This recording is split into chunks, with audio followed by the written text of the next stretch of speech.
కాకినాడ జిల్లా గొల్లల మామిడాడ సూర్య భగవానుని ఆలయంలో రథసప్తమి సందర్భంగా సూర్య భగవానునికి ప్రత్యేక పూజలు నిర్వహించారు.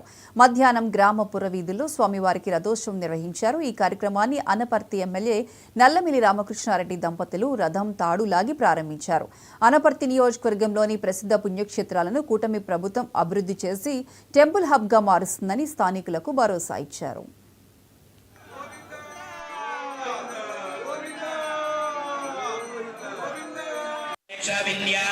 సప్తమి చాలా ముఖ్యమైంది.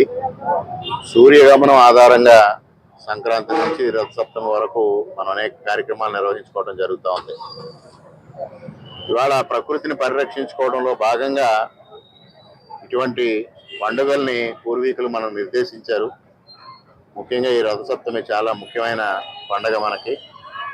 ముఖ్యంగా అనపర్తి నియోజకవర్గం కానీ తూర్పుగోదావరి జిల్లాకు వచ్చినప్పుడు గొల్లల మామిడాడలో ఉన్న సూర్యనారాయణమూర్తి ఆలయం చాలా ప్రసిద్ధి చెందింది. పూర్వం బసిరెడ్డి గారు వారి కుటుంబం ఒక్కరే ఈ ఆలయాన్ని నిర్మాణం చేయడం జరిగింది. దక్షిణ భారతదేశంలో వైష్ణవ సాంప్రదాయంలో పూజలు అందుకుంటున్న ఏకైక సూర్య దేవాలయం గొల్లల మామిడాడు సూర్య దేవాలయం. అంత ప్రసిద్ధి చెందిన ఈ సూర్య దేవాలయానికి ఈరోజు విశేషమైన సంఖ్యలో భక్తులు హాజరవుతారు.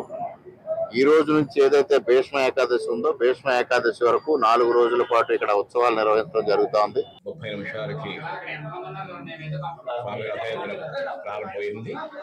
ఈ రథయాత్రలో పద్మిని ఛాయా సౌమ్య సమేత శ్రీ సూర్యనారాయణ స్వామి వారి ఆలయంలో ఈరోజు రథసప్తమి మహోత్సవం అనగా 4/2/2025 మంగళవారం ఈ రథసప్తమి మహోత్సవం సందర్భంగా తెల్లవారుజామున స్వామివారికి నవకలశ స్నాపనపూర్వక నైవేద్య మహోత్సవం అత్యంత వైభవంగా నిర్వహించుకున్నాం. అనంతరం స్వామివారికి అలంకరణ పూర్తయ్యి తదుపరి స్వామివారి రథయాత్ర 1:30 నిమిషాలకి స్వామి రథయాత్ర ప్రారంభమైంది. ఈ రథయాత్రలో